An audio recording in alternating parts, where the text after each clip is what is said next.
嗨，大家好，我是躺平叔，今天是2025年11月21号。這一期咱們聊一聊地方債，繼續聊一聊地方債務地方是如何化解它的債務問題。最近咱們也看過很多關於地方債的報道。今天這個半月談他刊登一篇文章，叫讓企業起訴但別上訪，地方避債怪象調查。這個半月談大家也知道是中華第一刊是官媒，是嫡系所以半月談說的這個不能算謠言也不能算诋毀，也更不能算唱空咱們應該好好學習一下。這個半月談說他說今年以來中央多次提出積極穩妥化解地方政府債務風險，嚴禁新增隱性債務，在中央大力支持下，地方債務風險得到有效化解。半月談記者調研發現，很多地方政府新官認舊賬，解決問題態度好，但仍有一些地方存在拖欠賬款、歷史遺留問題，甚至在財政緊平衡狀態下出現可起訴但別上訪等避債心態和認舊賬但難理舊賬等拖債現象。什麼意思呢？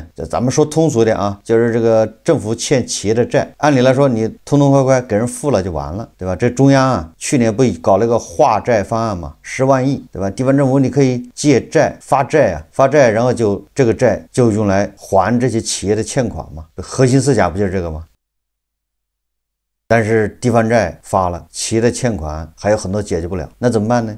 地方政府說了跟企業說，有的地方政府說你的債我認，確實欠錢，但是沒錢給，這賬我認了，你想要錢等着。還有的地方政府呢，乾脆不認，就是這個是上一屆對吧？我今年才來，你這個跟以前領導這個搞的這個賬也搞不清楚，慢慢查吧，我們要核對。你看，也就是各種方式，反正不認唄。他認都不認的，怎麼還可能解決呢？那還有一種什麼呢？還有一種就是说歡迎起訴，不是搞不清楚嗎？你去法院起訴，政府歡迎去法院起訴，但是你不能去上訪，這就是半月談要說的你不能向上级單位反映，對吧？你不能去向這個我的上级領导那兒去告狀，但是你可以走司法程序，你可以去起訴。咱們是法治社會你看看事情真的有那麼簡單嗎？半月談說可起訴但別上訪，地方多有考量。近期半月談記者跟隨某項目施工方負責人李晨到西部某省份以基層政府部門討要拖欠的賬款，該部門並不回避賬款拖欠問題，但表示當前因當地還款能力不足，仍難以及時解決。總之沒錢嘛，地方政府缺錢，這個大人小孩都知道。溝通中，李晨表示如果問題久拖不決，將逐級上訪，甚至進京上訪。該部門負責人對此較為緊張，在對李晨安撫後，建議其向法院起訴，以加快問題解決進度。這位負責人說他們去年因拖欠賬款被企業起訴，單位賬戶已被凍結，法院會優先安排償還起訴企業的賬款。建議李晨起訴是想幫他盡快解決問題。你看這個政府出這樣的損招你欠人家錢你就給他，給不了，你去法院起訴，讓法律解決。我告訴你這個表面上看是為你好，為你着想。你看司法解決吗？公平公正，对吧？咱們是法治國家，依法治国。實際上大家都懂你企業起訴政府，第一個你立案恐怕要糾纏很長時間，就是案子立上了，到審出結果順利的話那也得要2年呢。完了之後還要執行，如果政府部門在上訴的話那你又得拖1年；不上訴的话，那你直接進入執行階段，那你執行法院那又要立案，对吧？要立執行的案子又是没完没了。最後法院6個月以後他說沒有找到可執行財產，終結本次執行，叫終本。那這案子法院告了有什麼用呢？你律師費，你的這個訴訟費又花了。半月談記者在寧夏、江蘇等地調研發現，地方政府部門建議企業可起訴但別上訪，並非個案。一些政府部門或平台公司拖欠的賬款金額較大，早先許下的償債承諾多年難以兌現。面對中小企業討債，相關幹部往往建議企業起訴地方政府，依法依規解決相關問題。你看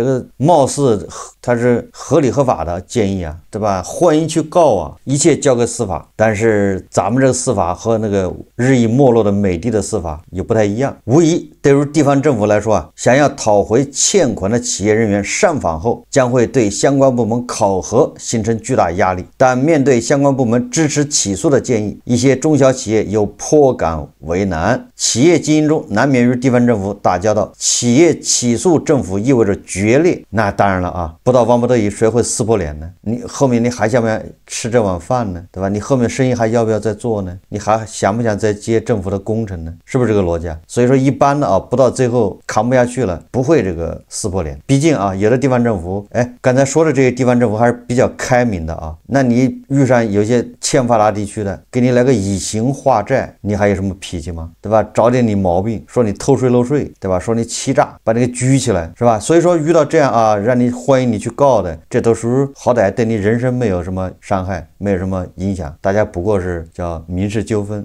扯皮，不涉及人身安全，對吧？你就偷着樂吧。江蘇一家房地產開發企業負責人說啊，地方政府拖欠中小企業賬款問題並不少見，但因拖欠賬款起訴地方政府企業比較少，因為企業還要在地方經營，受制於人。此外，由於部分項目層層轉包，小企業一般掛靠在大企業名下，想成為訴訟主體，需要被掛靠企業蓋章。實際上，大企業往往不願意支持小企業起訴地方政府，起訴政府部門周期長，花費大，企業難以負擔。李晨說啊，好在他的項目已經審計定案，他目前能做的就是通過上門要賬、逐級上訪解決問題。這個我跟大家解釋一下啊，你要錢，首先第一個要做的就是雙方核賬，就雙方就是你如果承包的是政府工程，你最後你這工程做完了，到底政府欠你多少錢，這個需要這個政府有關部門審核的，就人家要出個定論，是欠你1700萬啊，你有了這個政府承認的是欠了你1700萬，你拿這個才能去跟政府要錢。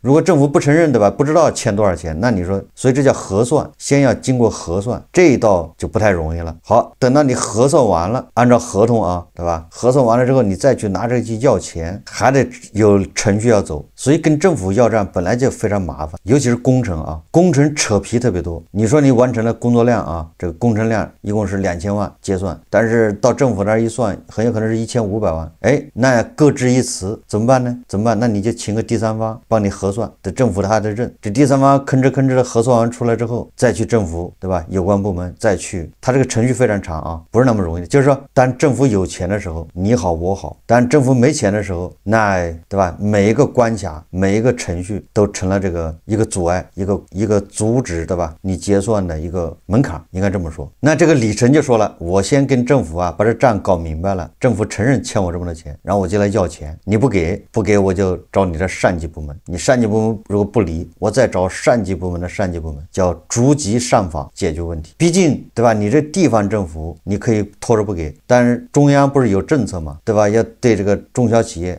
解決他們的這個應收賬款呢。這個工信部是吧？還有什麼中央各個部門三令五申的在這個發文啊，上有政策下有對策，你拖着不給，那我就上訪。這個半月談說啊，認舊賬但難理舊賬，就是說有的地方政府啊，新官來了，你過去那賬我都認，但是沒錢給。推動地方經濟社會發展，地方政府承擔重要責任，借債是其中一項資金來源。當前地方政府一手要促發展，一手要化解債務，財政承壓下履約償債能力有限。據公開報道，曾有部分地方政府被法院列為失信被執行人啊，真有法院啊把政府列為失信被執行人的。你看看，有的時候法律還管用。部分企業反映啊，面對較為複雜的歷史遺留問題，要理清舊賬仍然面臨一些難點。一些企業負責人向本月談記者反映，即便中小企業獲得勝利判決，但在實際執行時，想要回款，就是要回欠款呢，仍然存在一些困難。北京市中倫律師事務所合夥人劉向文等人說啊，一些地方政府既當裁判員又當運動員，個別政府部門甚至以調查其他問題為由，變相對民營企業施壓，企業受制於地方保護主義，面臨執行難。也就是說，對吧？我查你的稅，我查你的安全生產，對吧？我查你的這個消防，這個以刑化債。與此同時，法院長期面臨案多人少情況，執行法官不足，抑制程序拖延，執行延期。另外，最高法在多个案例中明確凍結、劃扣政府賬戶必須採取審慎和嚴格的標準，需用政府財政資金以外的自有資金清償債務。一旦地方政府清償債務缺乏積極性，企業在實際執行時就難以得到配合。什麼意思呢？半月談講的就是法院在執行這個強制執行的時候啊，對政府和對個人、對企業是不一樣的。政府那個賬戶啊，你不是你想動就能動的，你只能動那個政府的小金庫。大家明白什麼意思嗎？那政府的那個預算內、預算外這個政府的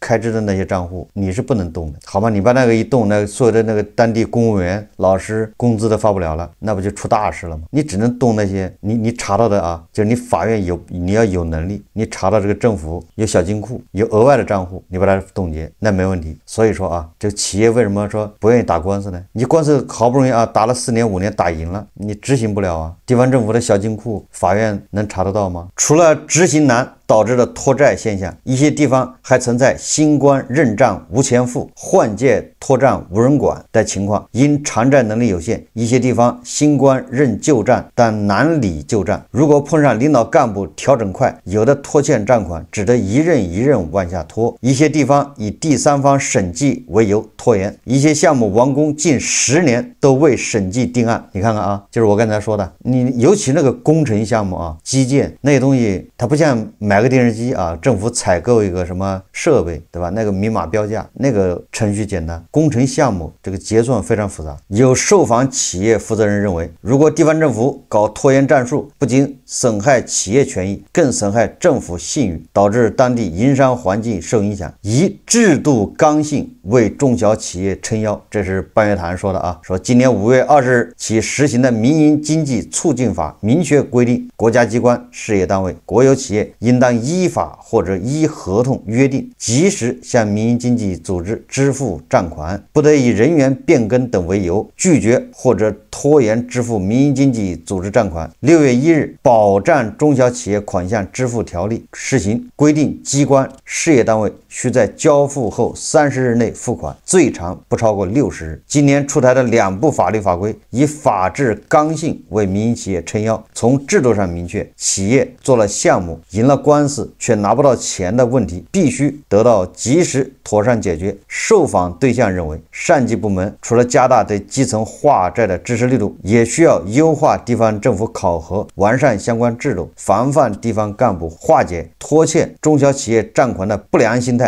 對各類不良心態拖延行為要抓早，嚴加防範，並及時有效處理。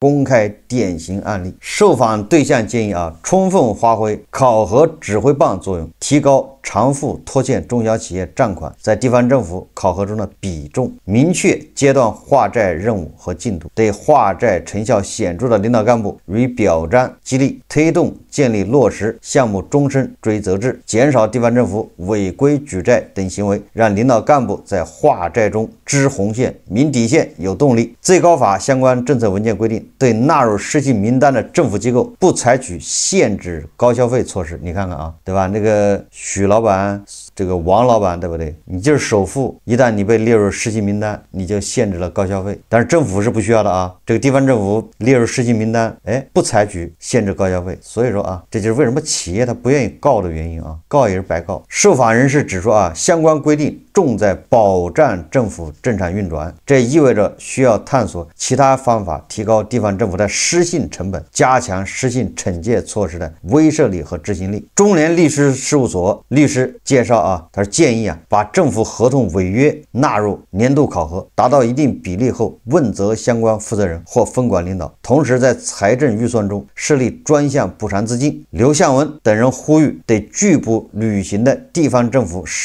應適度加大強制執行力度，提高地方政府違約綜合成本，增強法律的公平性和威懾力。這個是半月談啊，記者叫鄭生竹，這些法律工作者啊，這些專家這些建議啊，都是治標不治本。說來說去啊，巧妇難為无米之炊，大背景啊是政府缺钱。当然了，这个政府拖欠企業賬款，缺錢是主要原因，那也還有其他原因啊。沒錢，你讓誰來都沒用。現在地方政府為什麼搞三資，搞這個什麼商化？為什麼要點泥成金啊？那沒招啊，這不就缺錢嗎？你想啊，這個而且地方政府說實話是一直缺錢，他就沒有說不缺錢的時候，這個大家也能理解啊。你最主要是缺乏監督嘛，他每年開會對吧？各個地方的人大對這個政府的這個收支預算對吧，都要進行審計啊，對吧？你明年你的預算收入是多少，開支是多少，花在哪兒，都有明確的預算。但是誰來監督呢？沒有監督，那你給我多少錢我都不夠花，這個大家能理解吧？就是我預算做的，我今年要花3個億，但如果是沒人管，那我花5個億，對不對？我想花5個億，再加上地方政府啊，它還有業績考核，對吧？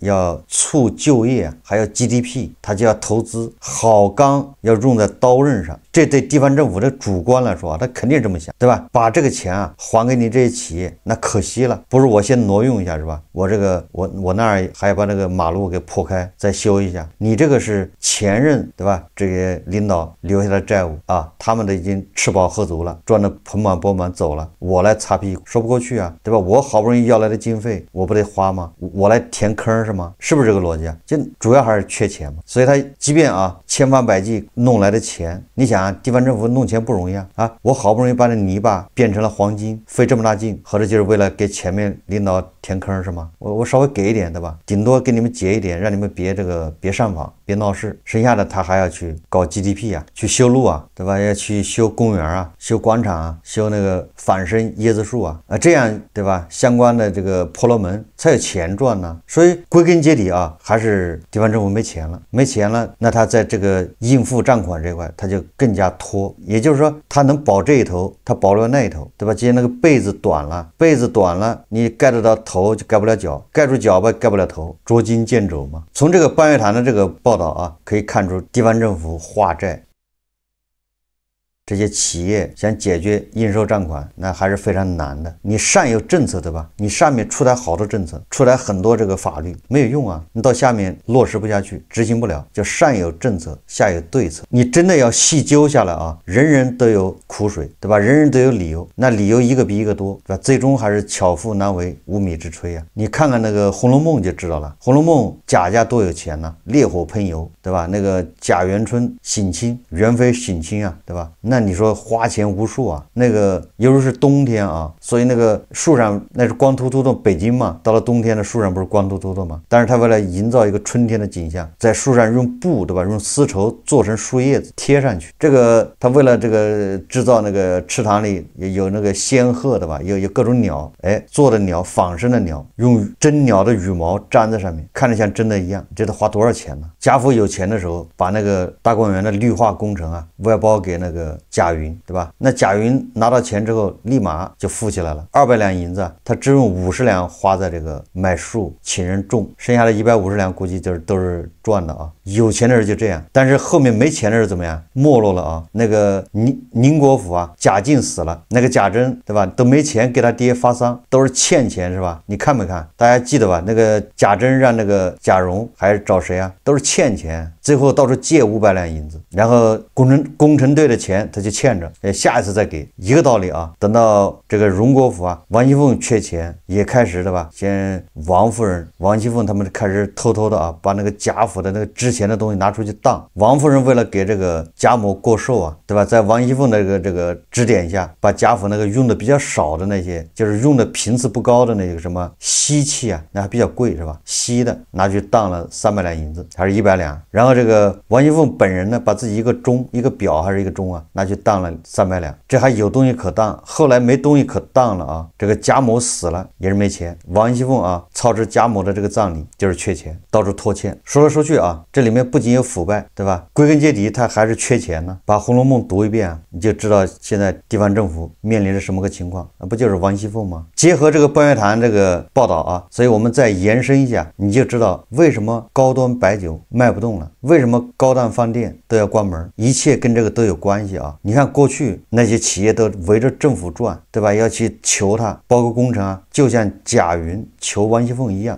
賈雲為了承包這個大觀園的綠化工程臣嘛，对吧？跑去借錢啊，買那個麝香冰片送給王熙鳳，為什麼能賺到錢呢？包下這工程，你看看一下150兩銀子就到手，賺了啊！那過去這些企業找政府，不就跟賈雲找王熙鳳是一樣嗎？那企業你怎麼找他？茅台，對吧？你不要說送禮了啊，吃喝總要吃的吧？高檔飯店，茅台。所以你看啊，那個時候茅台銷量節節攀升，茅台一瓶最高的時候賣到4000，對吧？3000多。哎，那現在呢？這個就像賈府到了晚期是吧？賈母死了，賈政啊護送賈家的那些這個棺材，對吧？到金陵走了，賈赦去幹物流去了，對吧？這個賈珍到海邊當兵去了，守衛這個海疆去了。這個賈璉呢，正好也要去看他爸在那個幹物流啊，恐怕累着了，身體不好，所以整個賈府沒人。這個時候賈府還求着賈雲來當家，賈雲來當家，那賈雲就不用再送王熙鳳什麼東西，對吧？送賈家求他呀，讓他來當家，幫他來照應一下，形勢發生變化，那賈雲就不用再買什麼麝香冰片是吧？去送禮，不需要的吧？賈雲還通過當家還幹了好多壞事，實際上就跟現在一樣啊，政府沒錢了，你就是在政府包了個工程，你也是代資幹的，对吧？你政府欠你錢。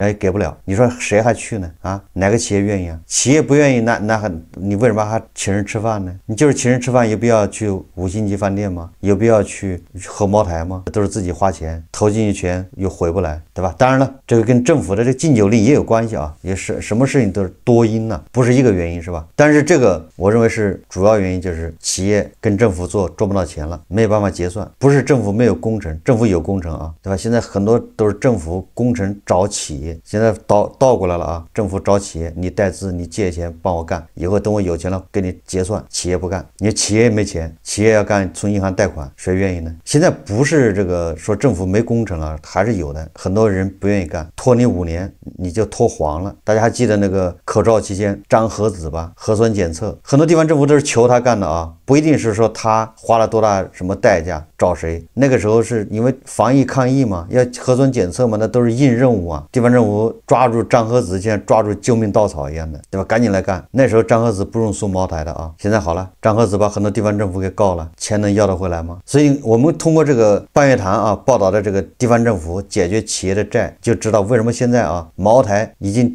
跌破1600了，還要跌，能穩得住嗎？對吧？那些高檔酒店紛紛關門，跟這個都有必然的聯繫，有直接聯繫。第二個，对吧？大家也就能體會到現在各個地方政府化債這個心切啊，什麼3資改革這個必要性和緊迫性，所以大家就能理解泥巴為什麼能賣出金子的價格。我看有個網友說啊，有個地方政府把那個路燈權給賣了，還真能創新啊！路燈權是什麼權？你說馬路邊那個停車費賣了100年，大家還能想象得到，路燈權它也能賣，對吧？什麼低空經濟它也能賣，沒有辦法啊，這憑空造出一個資產，賣出一個價格，泥巴也能賣，都是為了解決他沒錢的問題。所以我剛才說了啊，這麼多專家給了這麼多建議，對吧？上面怎麼樣監督，怎麼樣考核，實際上都解決不了根本問題，對吧？根本問題啊，不是上面沒有政策啊，也不是沒有法律，而是這些政策、这些法律得不到執行，無非就是權力沒有制約，沒有監督，自己監督自己，讓我自己監督我自己，少花錢，完了這個錢也不是我的，放在那兒說我有權利花它，讓我自己監督自己少花，這是對人性的考驗啊。那就是我願意少花，但我的下面人他不願意啊，他跟着後面叫苦啊，誰不是上有老下有小的呢？对吧？誰還沒個房貸要還呢？誰不想過好日子呢？對吧？所以你沒有監督，那我道德高尚，我能要求我自己，那你下面人就要求不了了。如果你再要求下面人，那你的結局就跟那個賈政一樣，對吧？《紅樓夢》裡面的賈政啊，最後因為他幹得不錯，皇帝賞識他啊，外放他去什麼江西粮道，實際上就是管好幾個省的財政，那絕對實權啊。賈政以前啊幹的都是這個苦活啊，就是比如說幹學政，跑到海邊上賑災，那都是苦活累活。皇帝表彰他啊，覺得他幹得不錯，給你一個肥差，到江西糧道，那就管錢嘛，管幾個省，管財政。哎，賈政一上任啊，馬上就要做個清官，把以前那些貪污腐敗，對吧？那些陳規啊、陋俗全部廢除，對吧？杜絕腐敗。結果他寸步難行啊，差點把這個賈府都搞破產了，就自己垫錢去做官，他自己可以清廉，他下面一帮人一个个的都干不了了，跑了。他从这个北京啊带去了很多这个师爷、这个下人，还有很多跟着后面去做官的，统统的干不下去跑了。什么意思啊？就是你贾政你可以清廉，你下面人受不了啊，人家来当官要发财的，连自己人都跑了，那你说他怎么面对那个当地呢？那当地人天天给他挖坑，結果贾政還被人舉報，皇帝一看受不了了，這你去當個官怎麼這樣呢？你看看，就是那種制度下，你賈政想做好人都不行，最終被彈劾的吧，然後一擼到底啊，小官沒了。後來皇帝還念及他是功勳的後代，是吧？給他恢復了一個就是編制給了啊，沒有官職，在原來的這個什麼工部啊，接着去領一份工資去上班，這就是他要做一個清官的下場，就是在那個體制下，上級下級都給他挖坑，對吧？就你想做清官是嗎？當然這個說遠了啊，你看看，所以經常看一看這個名著啊，看一看這個文學是吧？你對現在社會上的事情就不那麼陌生啊，就覺得這個似乎都是合情合理的啊。有很多網友應該記得啊，在口罩期間我做節目一直說啊，對吧？現在經濟形勢不好，很多企業啊，很多人你以前跟政府合作啊，在政府那兒攬生意賺了錢，以後趕緊洗手不幹了，因為你到時候錢結不回來，應收賬款是個問題。這個應該有很多人聽過，對吧？這是我在4年前啊做節目時就說的。我還舉過親身的例子，我有個非常好的哥們兒啊，他就有關係啊，我也不說什麼地方了，反正跟有個地方的縣委書記兩人關係很深，然後他就厚着臉皮去找他啊，說你這兒有沒有什麼活，我搞一個活幹幹，就像那個賈雲一樣的啊。結果人家跟他說啊，說這個我們這活有，但是我也不能害你，這是咱們是好關係。所以我實話實說，你想要什麼活，我能幫你，但是我保不了你結賬，就是結算了，到時候要不到錢不能找我，我在這兒恐怕也就幹1年2年就要調走了，那人家就跟他托底啊，因為政府缺錢，後來他一看就算了，對吧？自己墊錢幹了活，到時候錢要不回來，那不麻煩了嗎？對吧？我記得我在口罩期間啊，在做節目都說過，應該有人聽過。你看現在是不是跟我說的一樣？往後啊，這種情況只會越來越嚴重，原因很簡單啊，就是政府賣地賣不掉，政府沒收入了，沒錢。看看《紅樓夢》裡面的賈府最後多困難，你就能理解啊。好，這期節目啊，我們就聊到這裡，感謝大家收看。如果喜歡我的節目，歡迎訂閱轉發，也可以在下方留言評論，謝謝大家。